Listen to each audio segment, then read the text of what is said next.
Hi guys, good afternoon. मुझे कुछ बोलना है, तो मैं इतना ही मैसेज देना चाहूँगी उन लड़कियों को कि आपके ऊपर कोई भी एक छाता तक मारे या आपका गर्दन तक पकड़े तो वो आप सही है मत, आप तुरंत जाके पुलिस कंप्लेंट करिए। प्यार में ये सब चीज़ नहीं होता है, चाहे वो मैं हूँ या आप हो। किसी की भी ऊपर अगर ऐसे तरह की जुल्म होते होंगे तो उस रिलेशनशिप में आप मत रहो, और ना कभी ऐसे बंदे चुनो जो आपके ऊपर एक हाथ उठाए, क्योंकि हमारे माँ बाप हमें पैदा करते, कभी हमारे ऊपर एक आँच नहीं आने देते, और हम जिनसे प्यार करते हैं वो हमें मारते पीटते हैं।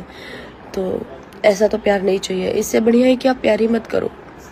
तो मेरा यही मैसेज है कि प्लीज़ डोंट ट्रस्ट एनी।